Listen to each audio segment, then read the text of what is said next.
Well, thank you to both Bear and Earth Optics for those interesting videos and for your sponsorship support. We appreciate it very much. I've talked to you about having a diverse set of speakers today, and so we've gone everywhere from up in the skies with sustainable aviation fuel to now local food systems. And I'm really pleased to have our 4 panelists with us here today.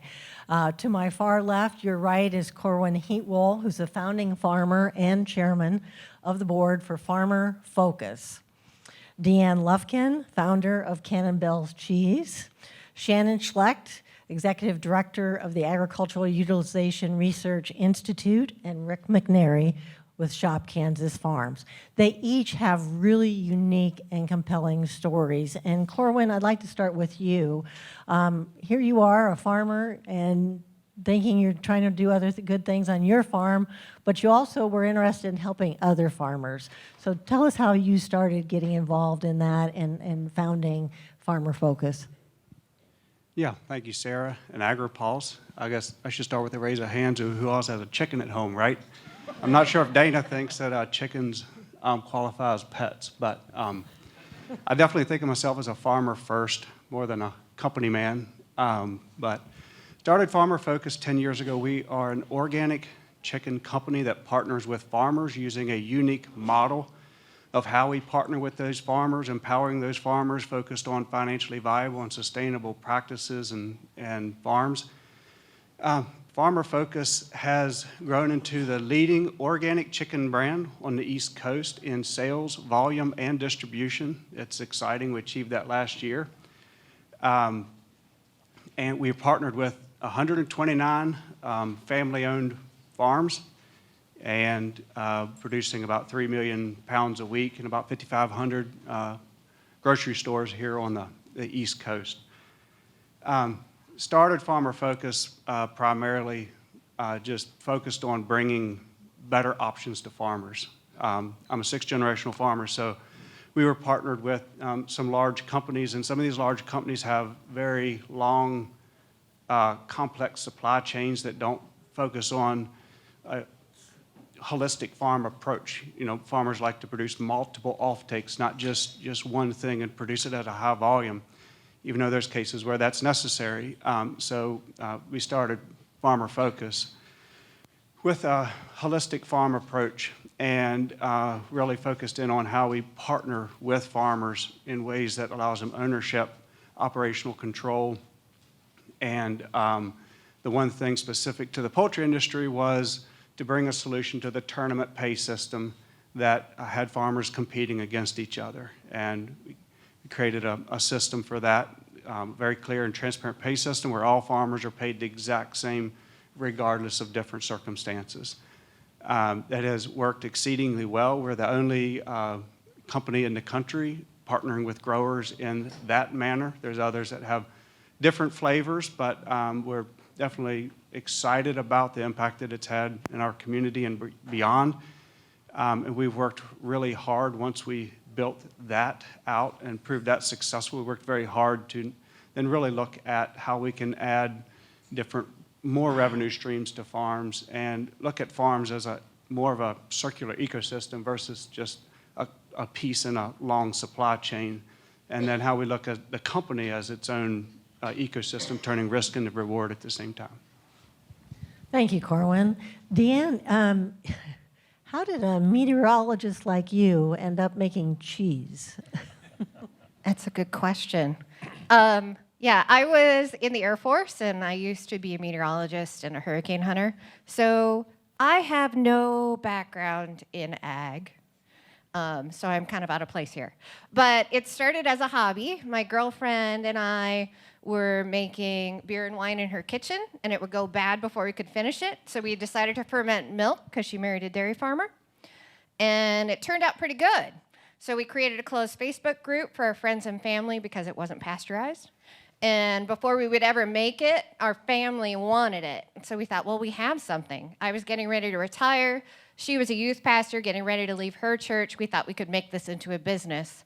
But neither of us had any dairy knowledge, so we brought in our other friend, Kathy, who had a degree in animal science, used to have her own dairy herd, and wanted to get back into dairy. So I took the cheesemaker short course in Wisconsin, using our proximity to Wisconsin to our benefit. And from there, we heard about a consultant who could help us set up our business. He slowed us way down, because originally we were going to open up in Jackie's husband's milk house. We would have killed people. We would have given them Listeria E. coli. So he said, don't do that. So then we incorporated about 8 years ago. We started making cheese at the University of Minnesota, because at the time that was the only place to rent commercial cheese-making equipment. During this whole time, we're still looking for a home of our own. And the dairy regulations changed at that time to become much more stringent, which made it very difficult for us to figure out how to build a plant of our own. None of us are independently wealthy. So it took us over 7 years to build our own plant through this whole process. We tried to go into existing buildings, but found out that it was more expensive to renovate an existing building than to build brand new because of these regulations. So we finally built that building, but in the middle of it was COVID, so it took us 2 years to build, and trying to find stainless steel piping during COVID was almost impossible. But we did it, and we're open. So we've been open for about 1.5 years now. We make cheddar, Colby, queso fresco, Gouda, and of course cheese curds, a Midwest staple. We are expanding our locations right now, working to make a new cheese each year. But one of the most exciting things that we've had happen to us was with help from AURI. They helped us, he says, to give us a low-cost way to get nutrition labels. It was $150 for us to get about 20 samples done. So without that, we would not have been able to expand the markets that we were. And Minnesota has a farm-to-school program where the schools get grant money from the state to provide healthy foods to the kids. So we're in various schools throughout the state, even serving grilled cheese sandwiches at lunch, which made me feel good because my mom's a school cook, so back to my roots. But it's been exciting to provide good food to students around the state. Just one more thing. Tell us about the name of your company and how you got located there. Yeah. So we are in CannonBelles. I live in Northfield, which is not far from CannonBelles, but the town somehow, still don't know, heard about us and wanted us to come to town because there's a lot of local foods in CannonBelles, and they thought that we would fit in. So we went and met with the town and quickly realized that was the perfect place for us. We wanted to be Three Chicks Cheese at the time, but there was a cheese chick in the American Cheese Society, and she refused to answer our calls. So our lawyer said that's not your name. So we then, the company that was going to make our logo for us, did an exercise for their graphic people, and they came up with 7 pages worth of name choices. And CannonBelles was one of them because we love our town and we're girls. So that's how we came up with it. But the town is so great and we're so cooperative. Ferndale Turkey, an organic free-range turkey farm, they housed us in their warehouse for 6 years. So we had a local office. Ferndale's trucks go around to all of us little people to pick up our foods to bring them to the distributor all at once. So we don't need to buy our own refrigerator truck. We just pay a little bit of money, $25, for them to bring our cheese up to the cities for us. Thank you. I just think that was an interesting part of your story as well. Shannon, you look at, I know we do a lot of acronyms, but Agricultural Utilization Research Institute, it sounds like something for a lot of PhDs to hang out, but actually you do so much in the training area and the testing. So share a little bit about what happens at the Institute. Yeah, thank you, Sara, and it's a pleasure to be here, and it's great to work with entrepreneurial minds like CannonBelles and just how can we help move those ideas forward into the commercial marketplace as an organization? So we actually started back in the 1980s by the state legislature during the oversupplies, right, and looking at what are new ways or innovative ways that we can think about creating new market opportunities. So the organization was created, and we do have PhDs and scientists that are on staff. but we are very much an applied research organization, right? So we look at the combination of the technical aspects that companies face to move their products forward, and then we marry that up with our business development teams. And we work together in terms of like, what's the market readiness level, what's the technology readiness level, put that together and see what we can do to move forward. So we have programs where we're doing one-on-one, private consulting work, basically under a nonprofit banner, and providing it like cost-affordable services is what we'll call it, through our support that we receive from the Minnesota State Legislature every year to help advance these new markets, these new businesses across the state and across the region. So we do that through hands-on work. We do it through going to our laboratories that we operate throughout the state of Minnesota as well, and then just doing a lot of different types of initiatives and events. So we will look at what are some new areas that we should move forward. Those can be public research initiatives, like what are our frameworks, what are some of the gaps, and how can we help fill some of those information needs, and really look at what's the industry pull, right, as we have all these conversations that are going on throughout the countryside, whether it be thought leader groups or right, just the conversations and what's happening daily for us when we're working with our clients. So last year we did over 200 projects as an organization. We're about 35 people. So some of those are quite large and multi-year, but several of them are, just doing nutrition facts panels, so that we can move through very quickly and really get over one of those commercialization hurdles that I think a lot of us don't realize exist out there, to really get those products to where they need to be and to create those revenue models that work, right, for a business case. So those are a few of the ways that we're helping move these ideas forward. I'll just add that we have it's been great, the conversation. We have a bioindustrial team, so hearing some of the earlier conversations and the work that they're doing, and just some of the challenges and thinking about the conversations we've had, to this dedicated food team. And this local food area is just really, really impactful. I think of when I go into the store and I see CannonBelles cheese, right, or some of the other companies that we work with, and just knowing that you had a small part in seeing that opportunity and creating a new market for our producers. Some of them might start small, but they can scale, right, and really start to drive some revenue streams back to the rural economy. Thanks. Rick, I know I'm biased on this because we met during the pandemic, and I've just followed him ever since, because we were looking at, okay, you've got these bare shelves in the grocery store and markets, and where do you find local food? And I had Hannah Pagel on our team, and I'd look around, and where's the USDA list, and how do you find this kind of stuff? And then up pops Shop Kansas Farm, and share with us your journey with that. It actually began a little more than 20 years ago. I was a minister of a church, took a team to Central America, to Nicaragua, on a mission trip, and I'd never been around that type of poverty before. And a 5-year-old emaciated girl with reddening hair and a distended tummy crawled out of a shack that was made out of mud and plastic and metal, and began begging. And pretty soon she ended up in my arms, and she was rubbing her hands all over my hot, sweaty face, and she was giggling. And then she threw her arms around my neck and said, "Feed me, I'm hungry." And that just did me in. I decided right then and there I was going to spend the rest of my life doing what I could to feed hungry people. So I began working in international hunger shortly thereafter, and one of those trips took me to Colombia, South America, where we had sent 1 million meals down to farmers who had had their crops wiped out in 2010. And we were in one village, and the mayor pointed to the farmer on the hillside, and he said, "Without them we die." And it hit me like a ton of bricks. Even though I grew up in rural Kansas, I didn't know anything about agriculture. So I started researching and trying to understand. Go to a conference, and the first conference I went to, a gentleman there was talking about direct-to-consumer sales, because I said, "I see the sign that says Kansas farmers feed 155 people plus you, but how does that work?" So they were explaining that food system to me, and Kirk Kastner with K-State University said, "Well, a food system's broken down into 3 things: production, processing, and distribution." And at the time, he was serving on Janet Napolitano's Department of Homeland Security, and said, "We have a real interest in how you start those locally."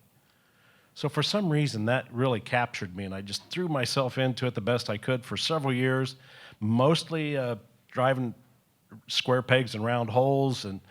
But along the way, in 2015, I was at an FFA conference. I had been invited to the national conference, and I heard them say, "We need to tell our story better."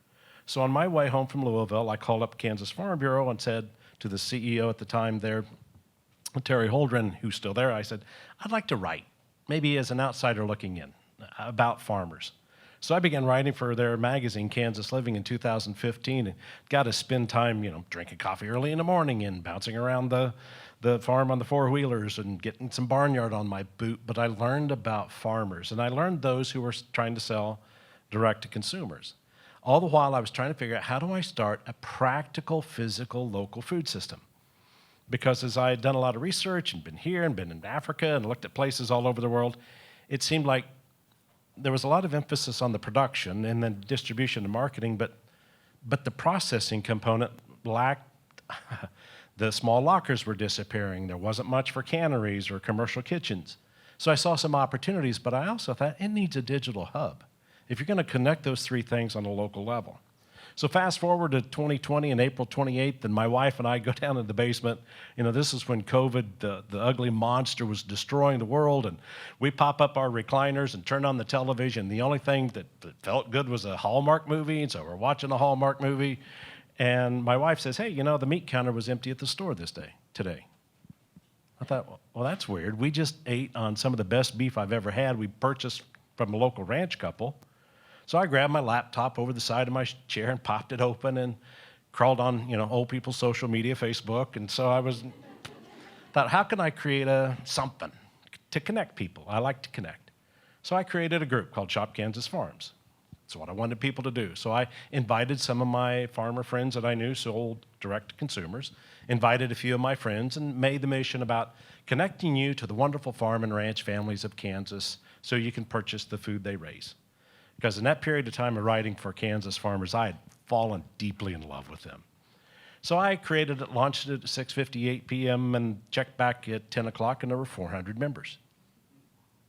Yeah, I don't know 400 people that like me, so I don't know where that all came. So by the next night, there were 5,000.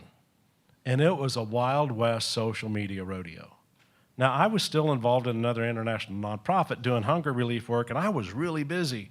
But this social media thing, this Facebook group was just crazy. People were going after each other on pricing and on the politics. And Megan Kramer with the Kansas Farm Bureau, who had been my editor for years, director of communication, reached out and says, you need help? I was like, need help? I'm dying. I feel like a little kid that walked in front of a dam and went, I wonder what that plug holds. Pulled it out, and next thing I know, I'm going head over tea kettle down the river drowning.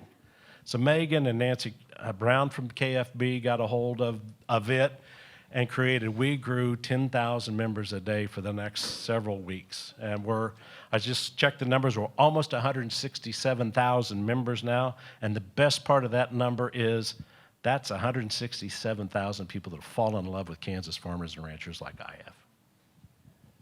Thank you. That's just does your heart good to know about all this. But we do want to dig into some of the things you had to do to establish discipline there. But first, let's talk about just marketing in general for people that want to do local food systems. Obviously, you stepped in and you had the foresight to do a digital marketing vehicle. But for you and Deeann and Corwin, talk to us just about how difficult and sometimes expensive it can be to do the marketing. And Rick, I'll let you go ahead and follow up on that. Start. We had a lot of people who spent a lot of money trying to individually find their markets for their niche products.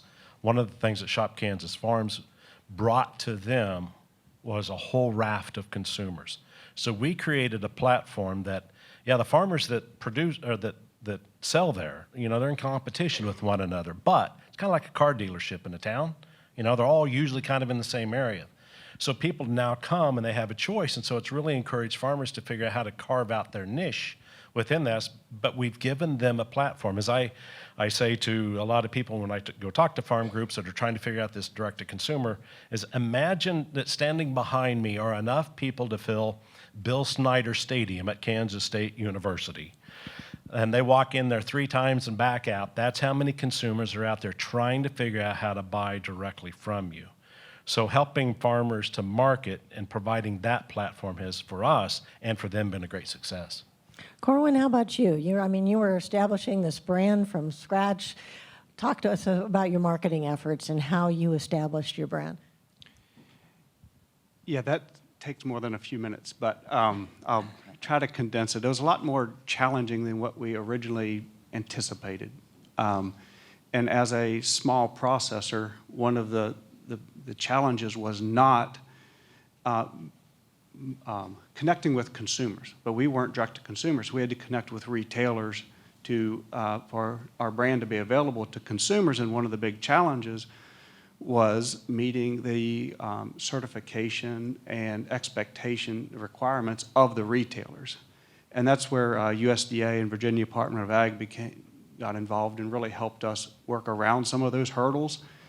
For example, we wanted to partner with this retailer, and they wanted to partner with us, but we had to have a SQF, a food safety audit.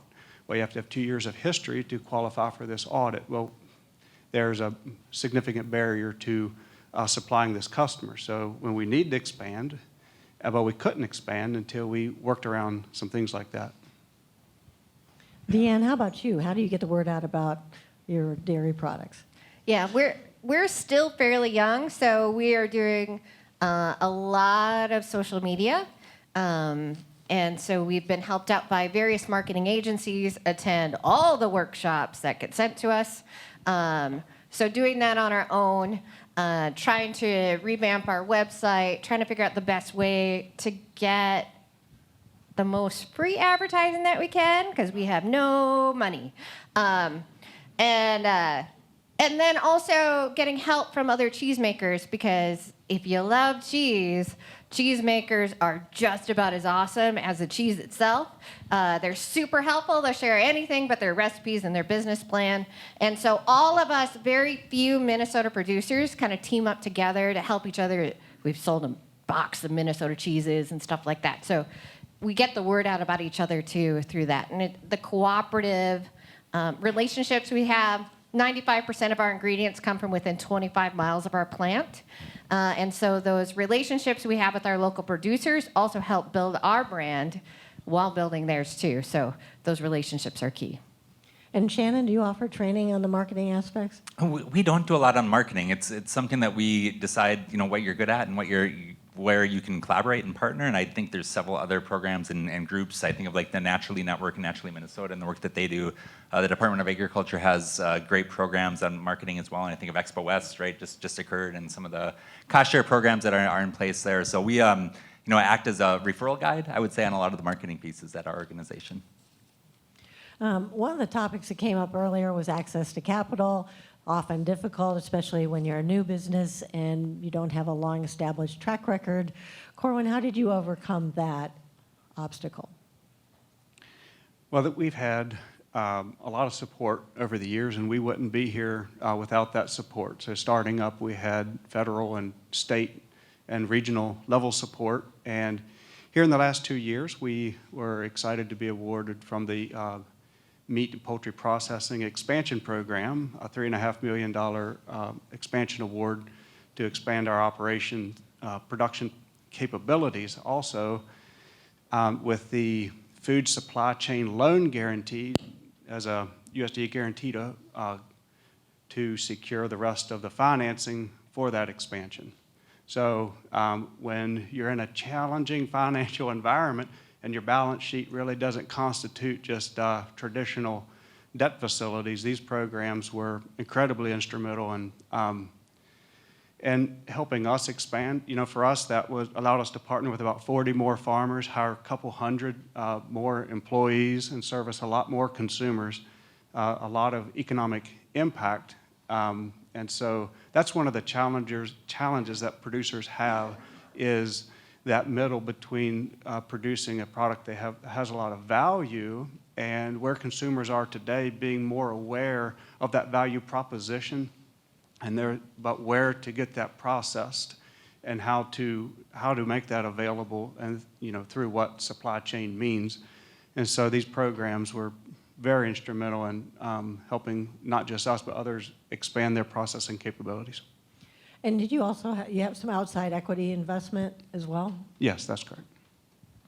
Deeann, I know we talked a little bit about the Small Business Administration. Yeah. I actually went to them the very first time I started Agri-Pulse too, and it didn't end well because I went through all the steps and then they said, oh, a media company, we can't finance you. Okay. Tell me about your experience and how you've been able to generate capital now. The SBA, so it was very challenging for us to find financing. Luckily, we had a local banker who really helped us through it. I like to say we dated bankers to find the right fit for us, so that they didn't see us as a restaurant, because other cheesemakers had been told, oh no, you're like a restaurant, you're too scary. So we found them, and then through him, we worked with him on an SBA loan, because it's stainless steel, so super expensive equipment. And at the time, the interest rate was like 2.3. We were told, basically free money. Go through the pain of the application. But then they won't close it until we have a positive cash flow. And I heard somebody else say, you just watch the interest rates go skyrocketing, and it's scary. So we also had to convert it to a traditional loan, where the SBA was supposed to be there to help these small businesses, and we had to just ditch it because we didn't know when we could finally close it and lock in our interest rate. And it was a big problem for us. So we have lots of different loans and grants. The other challenge we have is the value-added grant. We actually are not on a farm. My partner, whose husband was a dairy farmer, is no longer milking because of milk prices. We found a different farm to get our milk from. So we are in an industrial park. But because we don't own any cows, we do not qualify for the USDA value-added grant, even though we add value to a product. Luckily, in Minnesota, we did qualify, so we were able to get a grant through them, which helped greatly. So it was a hodgepodge of loans and grants to get us open. Shannon, of all the different clients that you deal with, both Minnesota and then on a fee basis from outside of Minnesota, what do you see as some of the biggest challenges that entrepreneurs, especially in the food space, have to overcome? Yeah, thanks for that question, Sarah. So there's a lot of challenges, I think, right, as we're on our journey and trying to move a product forward. I'll say, first of all, one is, we heard just recently, right, a meteorologist to a food maker. All right, they just don't have a food science background, right, and the basics, and needing that somebody to troubleshoot against or pressure test ideas in terms of what's allowable or what does that mean or how does that translate to regulatory compliance, right? I think, right, food safety is the utmost importance, and having a trusted professionals that you can turn to for that type of information is something that we feel is very valuable in terms of those conversations. I look at, I said we do a couple hundred projects a year. I mean, there's just thousands of cottage food producers, right, that exist, and small food businesses, and right, being that trusted guide to help them through that process is absolutely critical. The other piece is asset-based. As I think about where a lot of food manufacturers are at, I mean, they go from their home, they go to a commercial kitchen, and then it's hard. Right, that next step, there's not a lot of assets out there that are available to scale to that next step. I think we heard it this morning too from the bioindustrial section, right? I mean, you can go from one stage to the next, but then right as to those large co-manufacturers, right, and the minimum order quantities and the capital flow again to meet those is just very hard. So capital is always a challenge that we hear from our clients, right, in terms of just how do you help them become bankable and move their business model forward in a way that makes sense. And we do our best to introduce them to non-dilutive capital that we're aware of in terms of I think of like initiative foundations and CDFIs and other groups, right, that are out there. You can do some stacking, right, to make it work, and then right to the farm credit systems as well as others where it qualifies and can work through. But credit is a challenge. Overall, I'd say the technical assistance needs are great out there. We are overwhelmed. I think on our food team, we've grown from one person when I first started 8 years ago to a team of 5 today, right? And we're still not keeping up with demand in terms of what's being requested from us in terms of helping our local food ecosystem. And how many other centers around the country are like yours out there? Yeah, so I'm not aware of anybody just like us. There's a lot of groups that are part of departments of agriculture or through a university overall, but we sit in this like nonprofit status right in the middle of things. So I mean, we collaborate with a lot of different groups overall, but in terms of filling that business technical and being a standalone organization to kind of pivot and move to different things pretty quickly, I think we're pretty unique as an organization in terms of what we're offering.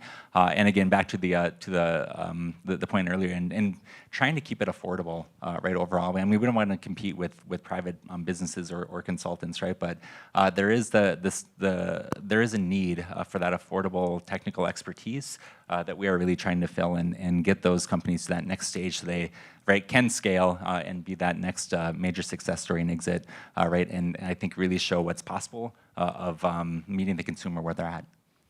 And Rick, I want to turn to you, but also make sure that everybody that has a question, please be entering it on Slido.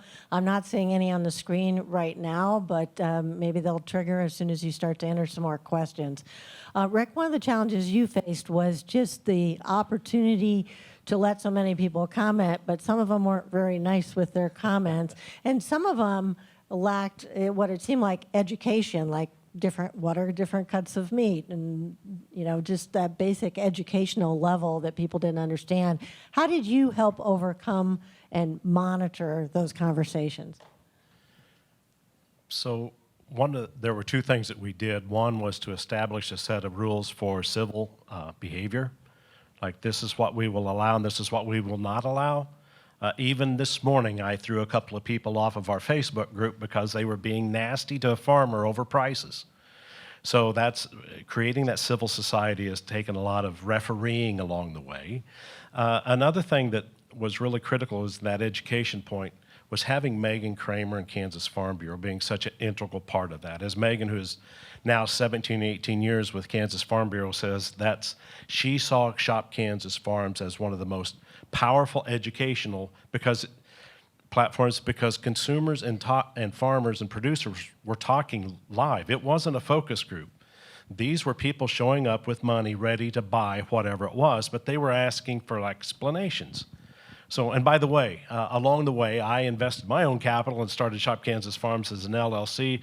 The more it grew, I finally went to Kansas Farm Bureau and said, would you guys buy this? Because I think you have that capacity. And that was one of the things, is they saw this, and they did buy it. And now I work as a consultant for them. They saw it as an opportunity to connect with consumers real time. And so when a consumer would come on and say, I want to buy a cow, some of the farmers would get nasty and say, you don't want to buy a cow, that's not, and they're like, whoa, wait a minute, farmers, you're talking to consumers here, kind of tone it down a little bit. Or then they would say, well, the hanging weight is this, and the cut weight is this. And consumers we have no idea what you're talking about. So we've helped educate farmers on, here's how you talk to consumers, explain it, tell them what a cut sheet is, especially if they're going to a locker, but also consumers to teach them how to be nice to one another, and especially to the farmers. And so that monitoring, that civil engagement has been huge. And of course, one of the things that I saw as such an encouragement to me in this whole process is the third day into Shop Kansas Farms, when we hit a little over 15,000 members, I realized I had created that digital hub to a local food system. So if you jump on our Facebook, and now we have a website, you'll see it's about production, processing, and distribution, connecting all three of those live. And keeping that on focus has been another reason for our success. It's like Vince Lombardi used to go into the locker room and say, gentlemen, this is a football. Sometimes we go back and say, no, we're about connecting consumers to farmers who raise food that they can sell direct from the farm. So staying on focus on our mission has been key to engaging a civil society. So a couple of questions have started to come in, and one of them for Deeann and Corwin is, outside of financing, what are the other big challenges that you faced? I have one. All of the FDA regulations are overwhelming. When you're a tiny business like mine, it's pretty much my full-time job to keep up with the FDA paperwork. The fact that anytime I wash the floor, I have to write it down, and I have to do this and write it down, and chase all my people down to write it down, and it's a lot. And then all of the different certifications that I need. I thought if HACCP training, I was told, was the best, and that's all I needed. Well, then as I get going, I need more certifications and more certifications. And it's just hard to figure out with all these regulations and certifications what you really need. Corwin? For us, the two of the bigger challenges early on was around what Shannon was referring to, but when I decided to create my own processing capabilities, I had never set foot in a processing plant before. So I didn't know what the word HACCP meant. I didn't know I needed a grant of inspection until a few months before. Someone said I should have started working on that 6 months ago. So, and then who to partner with to work through those things. And we had some really great folks to lean on in local departments and things. And then developing out your market and how you're going to extract proper value for the attributes of your products is also a challenging area until you've become established and got a reputation. One of the other questions came in, Corwin, I'll send your way. USDA, and we're going to hear from Secretary Vilsack a little later today, has been doing a lot in the competition space.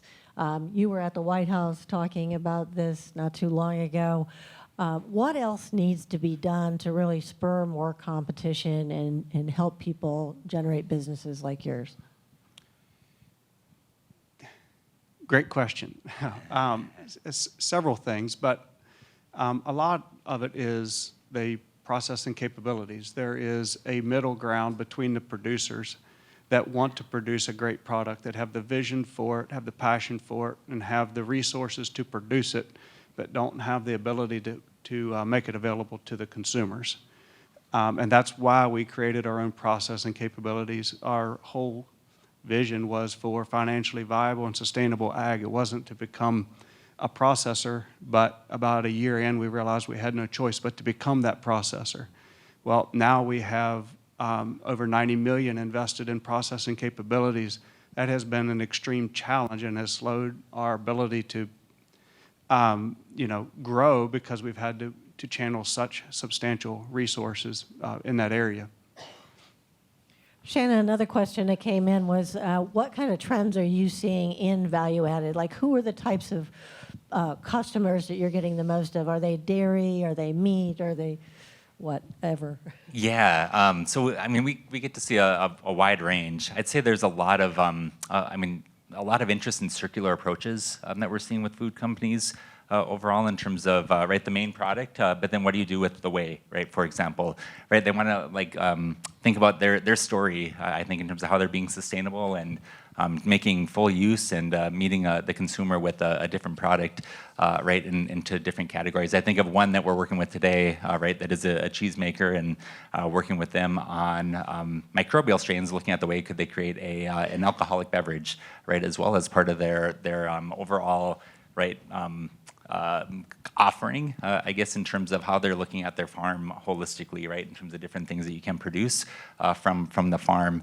The other area that's been really interesting for us, and it's been growing over the last several years, is functional foods. Right, and so looking at foods that are more focused. I mean, we hear a lot about eating your fruits and vegetables, but these are foods that are have some type of health attribute to them.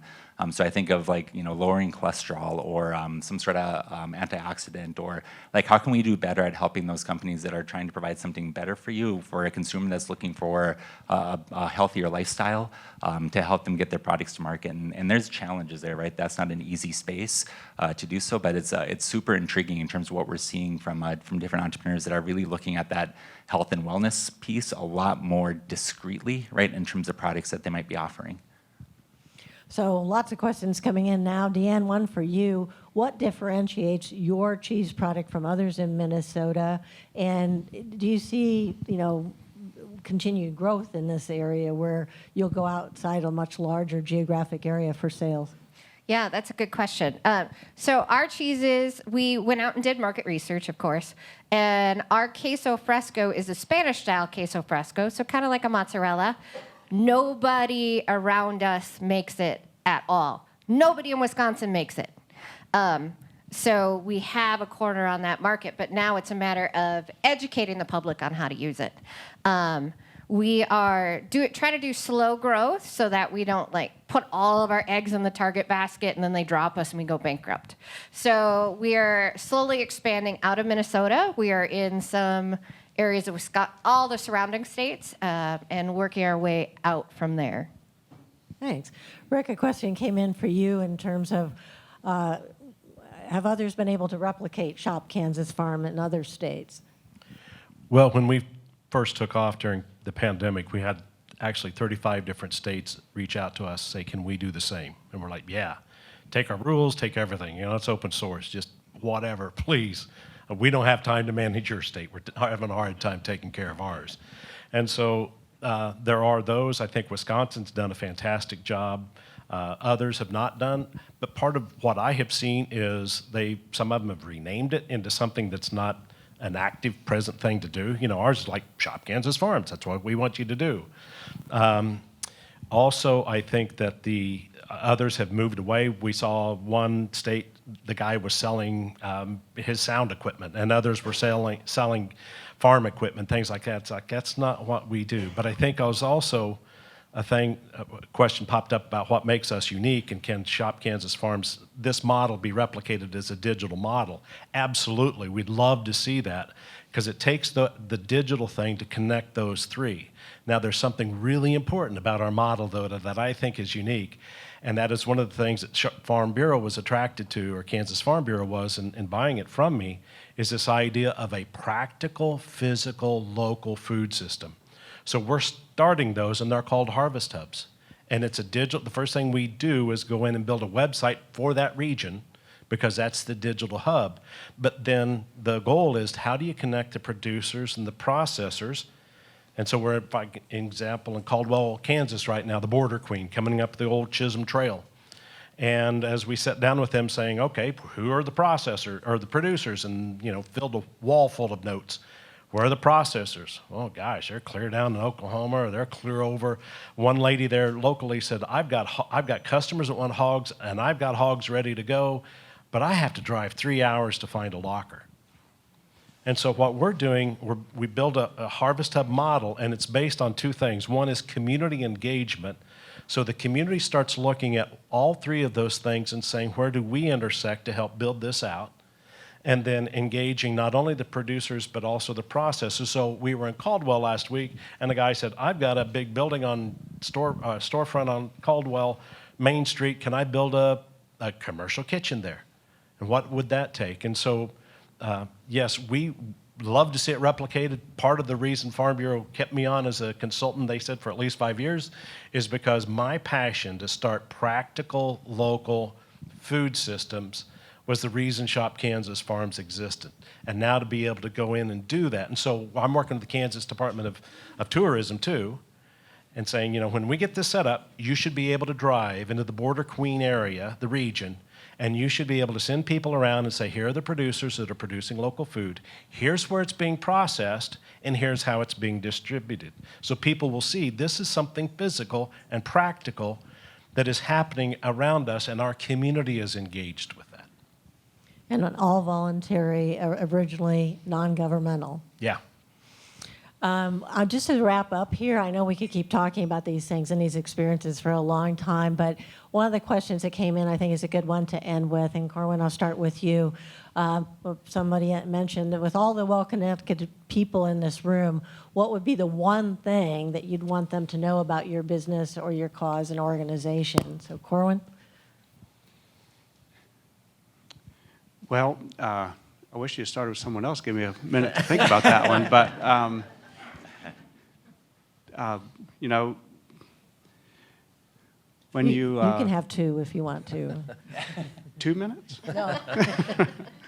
Yeah. When you support Farmer Focus and our mission to promote and protect generational family farms, our vision to be the #1 brand for those who care about people, animal, and planet, you're really supporting a local farmer. We're not. I don't like how we're looked at as a food company. We're really a group of farmers that have our processing capability and really just helping this group of farmers become stronger and build our farms into stronger ecosystems. Thanks. Deeann? Our company, we really take pride in the quality of our cheese and the quality of those ingredients, and that shows with our partnerships with our local producers and highlighting them so that our consumers know that they're getting the best quality product that tastes the best, that's the healthiest and the safest for them, so that we're a trustworthy product. Okay, Shannon? Yeah, I would just highlight that I think public-private partnerships work really well here in terms of moving these ideas forward. I think we've got a 30-plus year track record of success of really helping provide that technical assistance and move it forward. I think there's, as we think about the Farm Bill and some programs that exist there and how they can be tweaked, like the value-added producer grant that Deeann mentioned earlier, and the Ag Innovation Centers, I think there's some small changes to some of those that could really unlock a lot more flexibility to help the local food system and really move that forward. I'll just end with a stat. I mean, it can drive real impact.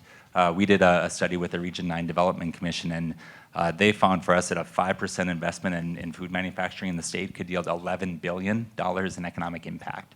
I mean, that is just an amazing multiplier as we think about the impact that our local food businesses can have on a state and on a region. Rick, last word's yours.